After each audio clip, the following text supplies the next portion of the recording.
गजा पर इस्राइली बमबारी का सिलसिला जारी। खान यूनिस के एक घर में सायरन की आवाज सुनकर ये खानदान दुआ करने लगा कि उसी वक्त इस्राइली मिसाइल बराबर वाले कमरे में आकर गिरा। घर तबाह हो गया और कई अफराद शहीद हो गए। इस्राइली बमबारी से बच्चों और खवातीन समेत शहीद फलस्तीनियों की तादाद 2900 के करीब पहुंच गई। 10,000 से ज्यादा अफराद जख्मी। गजा के अस्पतालों में मरीजों के लिए जगह कम पड़ गई। जख्मियों को जमीन पर लेटाकर मरहम पट्टी। अस्पतालों में अद्वियात और ईंधन की कमी। एक वीडियो में मां कमसिन बेटी को बचाने की कोशिशों में नाकाम। उसी वक्त कमसिन बेटे को भी लाया गया जो दम तोड़ चुका था। मां शिद्दत गम से निढाल।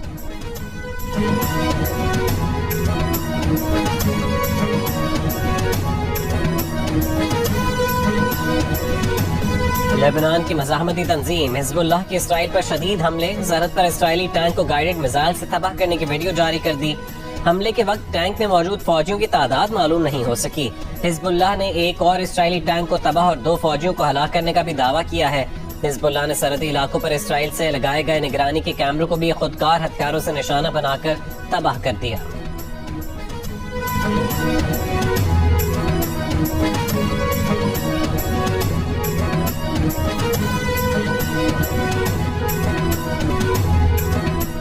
अक़वाम मुत्तहिदा सलामती काउंसिल में रूस और ब्राजील की इंसानी हमदर्दी की इमदाद और जंग बंदी मुतालबे की करारदाद पर वोटिंग आज होगी। अमरीकी वज़ीर ख़ारजा एंटनी ब्लिंकन की इसराइली वज़ीर आज़म और काबीना से 5 घंटे तवील मुलाकात। एंटनी ब्लिंकन इसराइली वज़ीर दिफा से भी मिले। इसराइली वज़ीर दिफा का कहना था कि जंग तवील होगी, ज्यादा कीमत चुकानी होगी और इसराइल गालिब आएगा। अमरीकी महकमे दिफा ने 2000 फौजियों को लॉजिस्टिक और तिब्बी इमदाद के लिए इसराइल में मुमकिन तैनाती के लिए तैयार रहने का हुक्म दे दिया। हमास ने दावा किया है कि गजा में 250 के करीब इसराइली और दीगर गैर मुल्की यरगमाल हैं। उनमें से 22 यरगमाली गजा पर इसराइली बमबारी में हलाक हो चुके हैं। यरगमालियों को इसराइली जेलों से फलस्तीनियों के बदले रिहा किया जाएगा।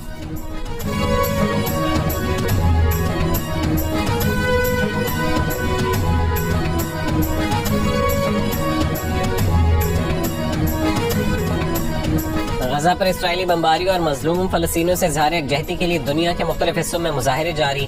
वाशिंगटन में व्हाइट हाउस पर होने वाले मुजाहरे में गजा में जंग बंदी का मुतालबा किया।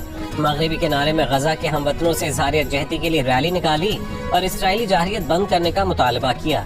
नई दिल्ली में गजा में इसराइली बर्बरियत के खिलाफ एहतजाज किया गया। पुलिस ने तलबा समेत दर्जनों मुजाहिरीन को गिरफ्तार कर लिया।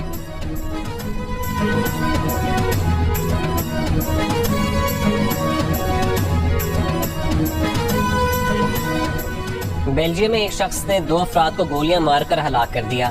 बरतानवी मीडिया के मुताबिक कातिल ने खुद को दाइश का रुकन बताया और कहा कि उसने अमेरिका में कत्ल किए गए 6 बरस के फलस्तीनी का बदला लिया है। फायरिंग स्वीडिश फुटबॉल शर्ट्स पहने अफराद पर की गई।